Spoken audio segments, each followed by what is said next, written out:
Formula One is always changing. No one can afford to stand still for too long, even the management. Most of the regulation changes are designed to balance the playing field. Now, an active Aero proposal could completely change the game in 2026. So what does active Aero mean, and could it be the secret to making Formula One more competitive? Stay tuned for all of that plus more coming right up. First, why is 2026 so important? The next big milestone in Formula One is no doubt going to be in 2026. It's when the engine regulations are due for a massive overhaul, which is why engine manufacturers have targeted that year for entering the sport. So what exactly is changing? Modern Formula One cars use a 1.6-liter V6 turbocharged hybrid engine, also known as a power unit. And now that the FIA have agreed with current and potential new power unit manufacturers, the regulations for 2026 are set to shake up the sport. They will be even more advanced, with almost triple the amount of electrical power. Despite this increase, one of the appealing things for engine manufacturers moving into the sport is a simplified engine, because one of the most expensive components, called the MGU-H, won't be used anymore.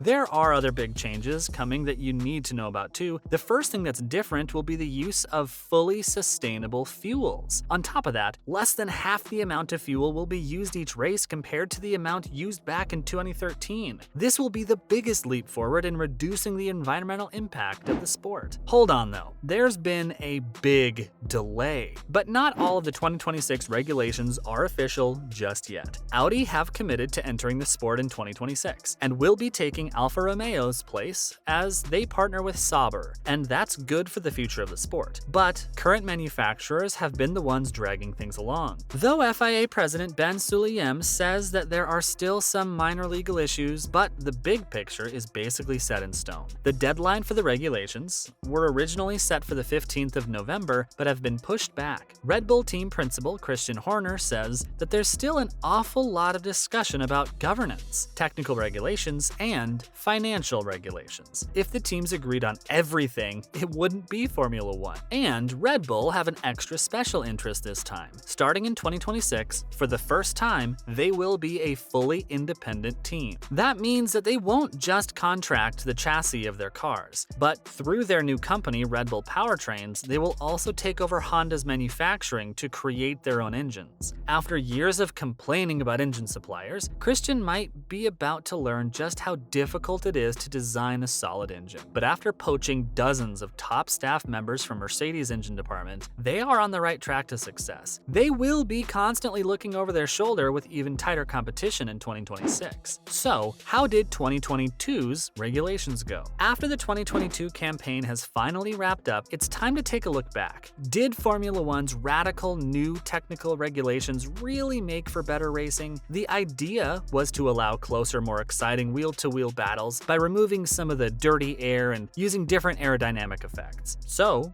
what does the mastermind behind the regulations think? For that, we have to go to Ross Brawn, who has served as a managing director of Motorsport after a legendary career in Formula One. Brawn thinks that even though the final standings might not reflect it, 2022 was a fantastic year for racing. Before Max Verstappen powered ahead of the pack to win a record 14 wins this season, he dueled with Ferrari's Charles Leclerc that proved how Brawn's new era of cars can be used. Behind the leaders, there were plenty of scraps between Alpine, McLaren, AlphaTauri, and Haas. To see Lewis Hamilton fighting for position with the Haas of Kevin Magnussen, or being unable to overtake Pierre Gasly's AlphaTauri, would be unimaginable a few years ago. Brawn hopes that his legacy in his time in management will be following seasons becoming even more competitive. His dream, like many F1 neutrals, is to see the top three teams being truly challenged. But with the huge difference in resources, budget, and manpower, it might be some time before we see a Williams catching a Red Bull. There is another angle that Brawn has tried to even the competition though.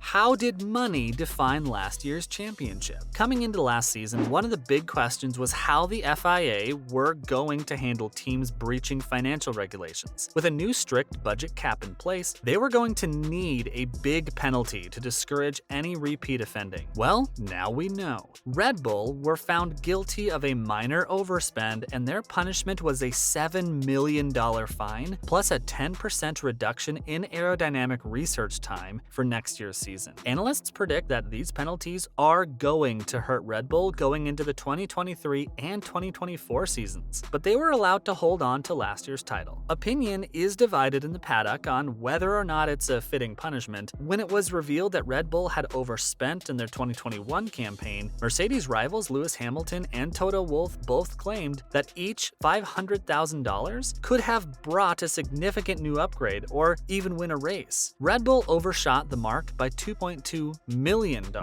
which could have been 4 upgrades. On the other side of the garage, Christian Horner defended his budget and put the breach down to a different interpretation of the regulations, and he thinks the punishment is too heavy, with the potential to translate into as much as 0.5 seconds of lap time next season. Up next, how are 2 midfield teams planning to win the title in 2026? And what exactly is the active Aero proposal that's causing a stir in the paddock? So don't go anywhere. Could Alpine be the dark horse next season? The big 3 teams aren't the only ones who are aiming to win championships in the next era of F1. Alpine are using the revolution as a chance to reignite their pursuit of another world championship, something they haven't won in 16 years. Renault CEO Luca De Meo has said that by 2026, the team aim to be fighting for a world title, but they will have to fend off their closest rivals McLaren first. Alpine seemed to have the better race package this year, but McLaren posted some impressive results to reveal solid progress, and the fighting hasn't been limited to the track. The biggest story of the summer was the chaos in the drivers' market caused by Alpine's young prodigy, Oscar Piastri, rejecting the French outfit to flee for McLaren. That meant Daniel Ricciardo having his contract torn up and the 2 constructors going to the contract recognition board for a final decision. Alpine lost their case, but now they are more determined than ever to make Piastri regret his decision. McLaren must have shown him some future plans to convince him to make such a big move, and one of those could be the use of a new engine supplier. After Red Bull's mega deal with Porsche collapsed when conditions couldn't be agreed upon, the luxury car brand have been shopping around for another team to work with. With McLaren, they may have found their answer. The main question is whether Porsche will want to join the sport, as it could actually hurt the German manufacturer. After slowing down production during the pandemic, dedicating precious resources to Formula One might be a little too ambitious. But with Ross Brawn talking about even more radical changes to the sport, 2026 could be the perfect time for new teams to challenge the top 3. So, what is active Aero? At the moment, the regulations are set up to give smaller teams an advantage. Based on where teams finish in the standings, they're given a corresponding amount of wind tunnel development time, which is one of the most important stages of creating a winning F1 car. The regulations also include computational fluid dynamics testing, which is as important as it is complicated. But the principle behind the allowances is pretty simple. The higher a team finishes in the standings, the less time they're allocated. For example, this year, Mercedes had 280 hours because they finished number 1 in the Constructors' Championship in 2021. Meanwhile, Haas were granted 460 hours, a huge advantage. But for Ross Brawn, who is on his way out from the job, he still has plenty of ideas for the future of the sport. He was the mastermind behind the 2022 technical revolution, which reintroduced ground effect and had many teams scrambling to fix problems.